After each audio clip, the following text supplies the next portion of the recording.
Казвам се Севдалина Василева. По-настоящем съм управител на Алфа Банк с ресор на български се казва банкиране на дребно. И също така съм и председател на управителния съвет на Главни сдружението към Стопанския факултет. В мое време Стопански факултет беше с репутацията на много реномирано учебно заведение. Казвам беше не защото в момента не, а защото визирам това време. И същевременно с това някак си ми се искаше, когато си избирах в общи линии къде да отида да уча, да избягам от масовката. Бях подблазнена от факта, че това е факултет с традиции, който беше всъщност наново започнал своята работа. Образованието и обучението вътре надмина очакванията ми. Най-вече в посока здравото учене. Полагам, това е само по себе си гаранция за качеството. Харесваше ми това, че имаше целият спектър от икономически дисциплини. В общи линии така отвориха погледа към света на бизнеса основно. Преподавателите бяха от много висок калибър. Имаше и чужденци. Имах възможността да спечеля стипендия да замина да уча в чужбина за 6 месеца и да се върна. Ориентирах се, честно казано, може би някъде още във втори курс. В трети тотално затвърдих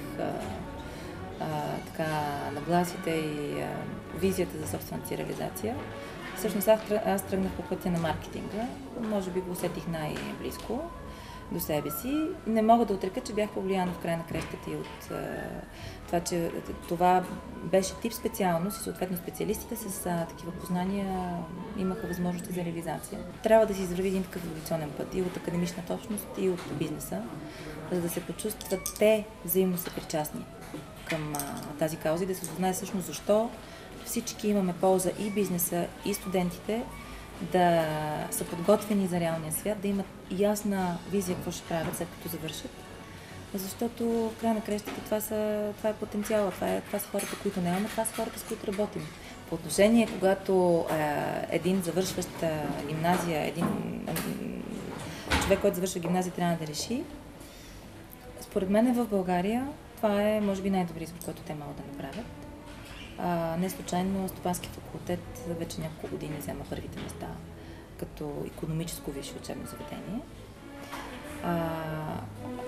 Там като цяло най-добре са застъпени тези дисциплини и въобще насоката свързана с професионалното съзряване на студентите. Трябва да са много будни и активни, защото възможностите не идват сами. Човек трябва да ги търси и да ги преследва. И в процеса на това търсене и преследване в общи линии се съзрява и решаваш дали е на нещо интересно или не. Това не значи, че ти винаги ще се занимаваш с това нещо. Както аз започнах с маркетинг, работих много години в маркетинга, сега съм вече финансист и съм в банковата сфера. Нали? Как нещата се съвместяват? Факт е, че се чувствам достатъчно подготвена и за едното и другото и за това голяма благодарност имам към Стопански факултет.